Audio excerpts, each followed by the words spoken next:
다음은 저희 기준센터의 이승환 수석연구원님께서 건설기준 디지털화 사업 개요에 대해 발표해 주시겠습니다. 큰 박수로 맞이해 주시기 바랍니다. 네, 반갑습니다. 소개받은 한국건설기술연구원의 이승환입니다. 건설기준 디지털화 사업 개요에 대해서 발표를 시작하도록 하겠습니다.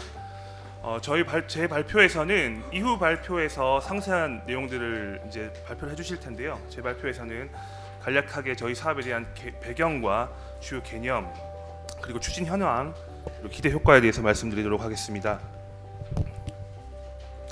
네, 먼저 추진 배경입니다. 잘 아시다시피 우리 건설 산업은 전통적인 건설에서 스마트 건설로 변화하고 있습니다. BIM은 이러한 변화의 중심이라고 할 수 있겠고요. 정부에서 추진하고 있는 다양한 건설 산업 혁신을 위한 주요 정책에도 BIM 관련 내용 등이 항상 등장하고 있습니다.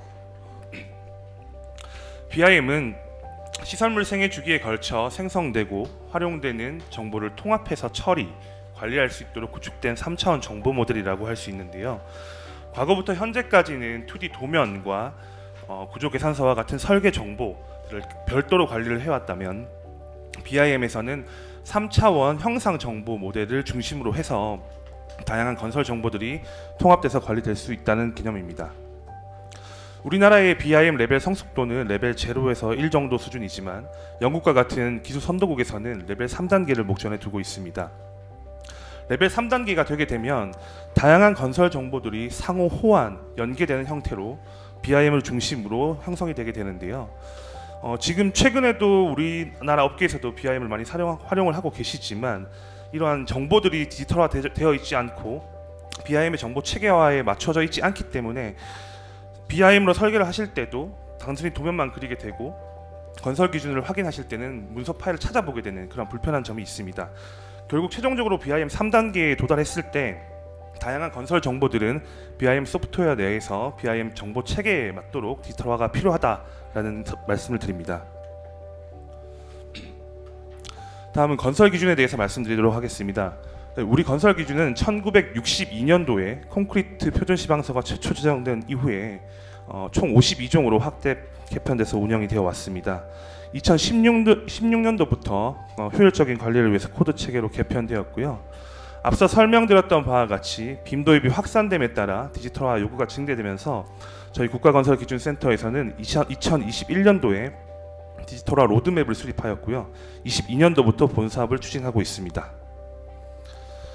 또한 건설 기준은 발주청, 설계사, 시공사 등 다양한 건설 주체에서 활용을 하고 계십니다. 설계를 하실 때나 시공을 하실 때 그리고 품질 확인을 하실 때 사용을 하고 계시는데요.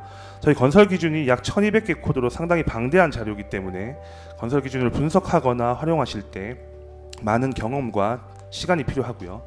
건설 기준 간의 또 중복부나 상충부로 인해서 실무 활용 시에 실무자들이 약간의 혼란을 겪고 있다라는 내용 그런 사례도 있습니다. 또한 설계 시공 실무에 실질적으로 필요한데 저희 건설 기준에는 없거나 선언적으로 기술된 기준이 있어서 실무 활용성이 일부 좀 부족하다라는 의견도 있습니다. 따라서 건설 산업 환경 변화 대응을 위해서 저희 건설 기준이 디지털화될 필요가 있고요. 이와 동시에 건설 기준의 완성도 향상을 위한 노력도 필요합니다. 건설 기준 디지털화의 목적은 앞서 설명드렸던 바와 같이 건설 산업의 환경 변화 대응을 위해서 선제적으로 건설 기준이 변화한다라는 것입니다. 우리 건설 산업은 앞으로 BIM 그리고 IT, AI 등 다양한 기술과 융합해서 활용이 될 텐데요. 그때 필요한 것이 디지털 건설 기준입니다. 저희 건설 기준 디지털화 사업은 이러한 건설 기준이 BIM에서 활용되고 AI 기반 자동화 기술에 활용될 수 있는 디지털 건설 기준을 만드는 사업이라고 할 수 있겠습니다. 조금 더 직관적으로 이해를 하실 수 있도록 설명을 드리겠습니다. 건설 기준 디지털화는 컴퓨터가 사람처럼 건설 기준을 이해하고 활용할 수 있도록 디지털화된 건설 기준 지식 체계를 구축하는 겁니다. 즉 컴퓨터에 사람의 뇌를 심는다는 고 생각을 하시면 될 텐데요. 그림에서 보는 것처럼 이런 RC 칼럼 기둥을 설계를 한다고 했을 때 엔지니어인 사람은 본인이 경험하고 본인이 공부한 지식 체계 속에서 자연스럽게 콘크리트가 필요하겠구나, 철근이 필요하겠구나 이런 것들을 연상을 하시게 될 것이고 그러한 내용들을 건설 기준에서 찾아보시게 될 것입니다. 저희가 디지털 건설 기준, 즉 지식 체계를 구축하게 되면 이러한 사람이 수행하게 되는 일련의 과정들을 컴퓨터가 디지털 건설 기준을 활용해서 바로 필요한 기준들을 제시를 할 수 있게 된다라는 개념이고요. 특히 저희 디지털 건설 기준은 설명 가능한 인공지능 형태로 구축이 될 예정입니다. 일반적인 인공지능은 추론 과정이나 그 근거가 확인이 어렵기 때문에 높은 신뢰도를 요구하는 금융이나 의료, 군사 분야의 직접적인 활용이 어렵습니다. 건설 기준도 건설이라는 국민의 안전과 밀접하게 관련된 분야에 활용되는 기준으로서 정확한 정보를 제공하는 것이 상당히 중요하기 때문에 이러한 건설 기준에 대한 지식 체계를 구축할 때 우리 건설 전문가들의 경험과 지식을 반영해서 디지털 건설 기준에 대한 체계를 만들 예정입니다. 다음은 건설 기준의 완성도 향상을 위해서 건설 기준 재개정 검토 지원 체계를 구축하는 것에 대해서 말씀드리겠습니다. 알고 계시겠지만 저희 건설 기준이 다양한 분야로 이루어져 있습니다. 그래서 코드별 지필 주체와 코드별 재개정 시점이 상당히 다 다르게 되는데요. 이러한 이유로 인해서 일부 기준 내용 간에 중복되고 상충되는 문제가 발생하고 있고 작성 형식이나 용어에 대해서도 일부 통일성이 미비된 경우가 있습니다. 따라서 상충부에 대한 민원도 지속적으로 발생하고 있고요. 건설 기준의 완성도도 다소 조금 일부분 떨어지는 부분도 있다고 할 수 있습니다. 이러한 문제들을 저희가 개선하기 위해서 저희 센터에 있는 담당자나 다른 많은 위원회들을 통해서 인력으로 많은 검토를 하고 있지만 실질적으로 많은 시간이 소요되고 검토자별로 일관성 확보가 어렵고 모든 것들을 다 확인해내기가 다소 어려운 현실입니다.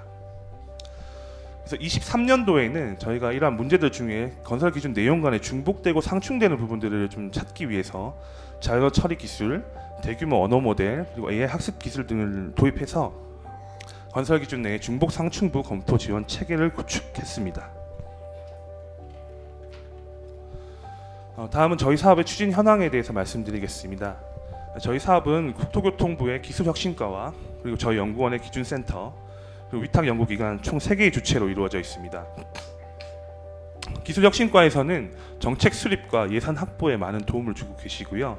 저희 기준센터는 국토부 업무 지원과 연구수행 관리 그리고 성과 확산을 위해서 노력을 하고 있습니다. 위탁기관은 실질적으로 디지털 건설 기준을 구축하는 데에는 대한토목학회를 중심으로 컨소시엄이 구성되어 있고요. 그리고 이후에 말씀드리겠지만 올해 수행된 도로, 철도, 터널 분야의 설계 시공 기준 맵을 구축하는 부분에서는 다산 컨설턴트와 터널학회, 철도학회가 참여하셨습니다. 그리고 마지막으로 건설 기준의 중복 상충부 분석을 위해서는 가톨릭대학교가 참여하고 있습니다. 네, 다음은 저희가 21년도에 수립한 건설 기준 디지털화 로드맵에 대해서 말씀드리겠습니다. 디지털화 단계는 크게 3단계로 이루어져 있습니다. 첫 번째는 건설 기준과 실무를 연계하는 설계 시공 기준 맵을 구축하는 단계이고요. 앞서 설명드렸던 것처럼 디지털 건설 기준은 결국 지식 체계를 구축하는 것이고 그러한 체계를 구축하기 위해서는 반드시 우리 건설 기술인의 전문적인 역량이 필요합니다. 이 설계 시공 기준 맵을 만드는 단계는 설계 시공 실무와 그 필요한 기준들을 체계화하는 과정으로서 상당히 중요한 과정이라고 할 수 있겠습니다. 두 번째 단계는 구축된 설계 시공 기준 맵을 BIM 소프트웨어에서 BIM 정보 체계에 맞추어 가지고 소프트웨어 상에서 직접적으로 활용할 수 있도록 하는 건설 기준 라이브러리를 구축하는 단계입니다. 마지막 세 번째 단계는 건설 기준 라이브러리를 바탕으로 컴퓨터가 이해하고 판단할 수 있는 온톨로지 기반 디지털 건설 기준을 구축하는 단계이고요. 3단계가 완성이 되면 완전하게 컴퓨터가 이해할 수 있는 지식 체계가 완성이 되게 됩니다. 지난 2022년도 작년에는 비교적 정량적인 내용이 많고 BIM 도입이 어느 정도 빨리 들어와 있는 교량과 건축 분야에 대해서 건설 기준과 실무를 연계하는 기준맵 구축을 수행하였고요. 금년도인 23년도에는 그 기준맵을 받아서 라이브러리 구축을 수행하였습니다. 특히 교량 분야에 대해서는 온톨로지 구축도 수행하였고요. 건축 분야에 대해서는 24년도에 온톨로지 구축이 완성될 예정입니다. 올해는 도로, 철도, 터널 분야에 대한 기준맵을 구축하였고요. 앞서 설명드린 바와 같이 순차적으로 진행이 될 예정입니다. 결과적으로 23년도인 금년도에는 도로, 철도, 터널 분야에 대한 기준맵 구축, 교량, 건축 분야에 대한 라이브러리 구축, 그리고 교량 분야에 대한 온톨로지 구축이 완료되었다고 할 수 있습니다. 네, 다음은 각 단계에 대해서 조금 더 세부적으로 설명을 드리겠습니다. 기준 맵은 시설물별 설계 시공 실무에 기반한 표준 절차도를 만들고요. 그 해당 절차에 대한 업무를 수행할 때 필요한 건설 기준을 링크 구조로 연결한 데이터 맵이라고 할 수 있습니다. 실제 사람이 건설 기준을 활용하는 체계를 표준화한 것이고요. 이것은 건설 기준 디지털화가 추진되는 이후 단계인 라이브러리화하고 온톨로지화의 기초 자료로 활용될 예정입니다. 그림에서 보시는 것처럼 우리 건설 전문 분야에 계신 전문가들께서 시설물별 설계와 시공에 대한 상세한 절차도들을 표준 절차도를 구축을 하게 되고요. 절차 최하단에 그 해당 절차를 수행하는 데 필요한 건설 기준을 링크한 구조로 되어 있습니다. 그리고 연결된 기준에 대해서는 향후에 라이브러리화와 온톨로지화를 위해서 입출력 변수를 분석하는 등 분석 작업까지 수행을 하였습니다. 올해 구축 성과 예시입니다. 사실 기준 맵이 상당히 방대한 자료로 되어 있어서 모든 자료를 보여드리기는 힘들고 개념적으로만 설명을 드리면 올해 도로, 철도, 터널 분야 중에서 이제 도로 분야에 대한 얘기인데요. 보시는 그림에서 보시는 것처럼 도로 분야 설계에 대한 내용들을 각 공종과 공종 단위로 상당히 세분화해서 쭉 브레이크다운한 형식으로 저 표준 절차도를 구축하게 되고요. 절차 최하단에 그 절차를 수행하는 데 필요한 기준들을 연결해 두었습니다. 그리고 연결된 기준에 대해서는 정량적인지 정성적인지 판단 사항이 뭔지 그리고 입력 변수는 무엇인지 출력 변수는 무엇인지에 대한 분석을 실시를 하였고요. 결과적으로 최종적으로 저희 센터에서 만든 그 성과물 작성 양식에 다 기재를 해서 이후 단계인 라이브러리화 팀에 저희가 전달할 예정입니다. 다음은 라이브러리와 온톨로지에 대해서 설명드리겠습니다. 라이브러리란 컴퓨터 프로그램이 공통 반복적으로 사용하는 정보의 집합체인데요. 저희가 구축하는 건설 기준 라이브러리는 BIM이라는 소프트웨어에서 공통 반복적으로 사용할 수 있다라는 개념입니다. 그래서 건설 기준 맵을 기반으로 해서 BIM 환경에서 각 절차별 그리고 부재별 건설 기준을 확인할 수 있도록 구축한 데이터가 되겠고요. 아래 그림에서 보시는 것처럼 기준 맵을 분석하는 단계를 거치고 BIM 정보 체계에 맞춰서 라이브러리 구조를 설계를 하게 되고요. 그 설계된 구조에 따라서 데이터를 구축하게 됩니다. 이렇게 해서 건설 기준 라이브러리를 만들게 되고요. 그 다음 단계는 온톨로지화 단계인데요. 라이브러리 내의 정보를 컴퓨터가 이해하고 판단할 수 있는 형식으로, 즉 컴퓨터 언어 코딩을 한다는 얘기고요. 코딩을 해서 변환을 하게 되고 각 건설 기준 항목 간의 항목에 대해서 룰을 구축하게 됩니다. 그리고 그 룰 간의 관계를 구축을 해서 실질적으로 디지털 건설 기준에 대한 지식 체계를 구축한다라고 말씀을 드릴 수 있습니다. 이 외에도 저희가 디지털 건설 기준을 활용하고 고도화할 수 있도록 용어 사전이나 API 그리고 자동 검토 기술 등 다양한 기술들로 연구를 수행하고 있습니다. 라이브러리 및 온톨로지는 앞서 21년도에 수립한 로드맵에서와 동일하게 같은 연도별로 교량 건축, 도로, 철도, 터널 순서대로 진행이 되고요. 상세한 내용은 이후에 지광섭 교수님 발표 자료에서 확인하실 수 있으실 예정입니다.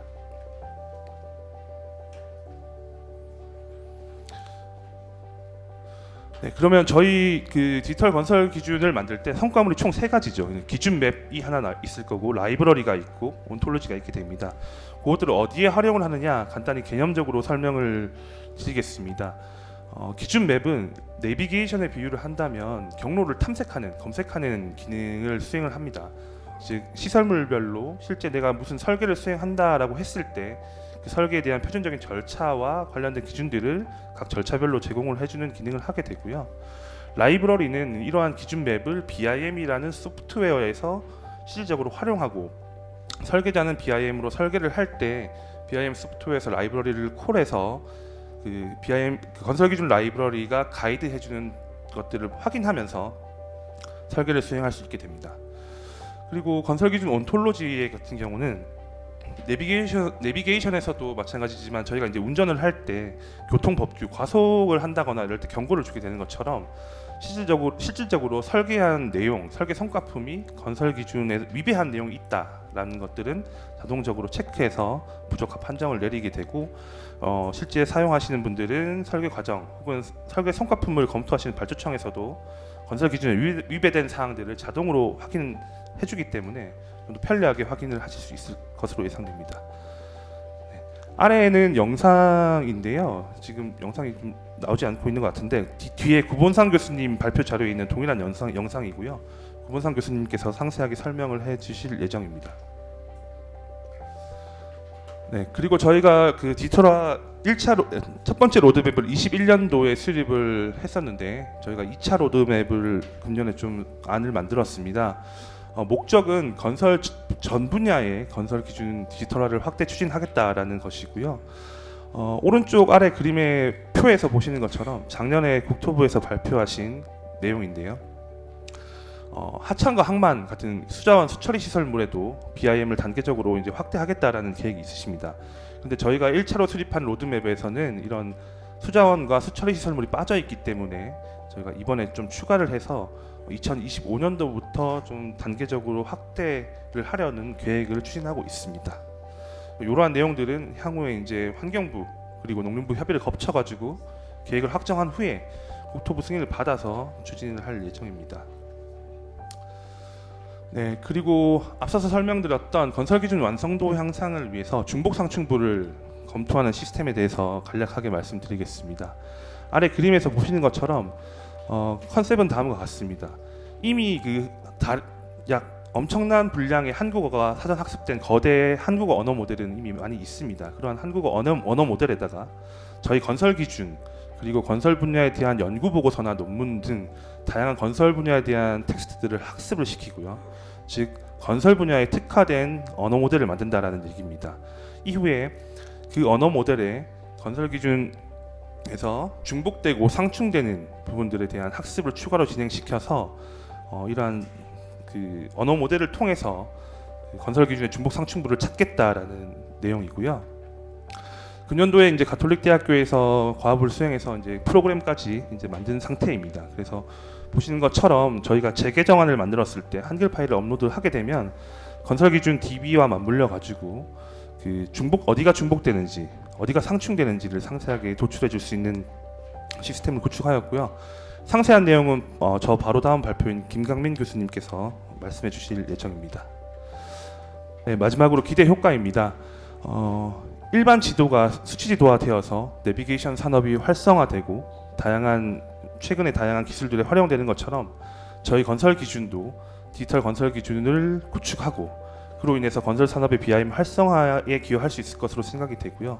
그 이후로는 AI 기반 자동화 기술 개발에도 활용될 수 있을 것이라고 기대하고 있습니다. 네, 이상 발표를 마치겠습니다. 감사합니다.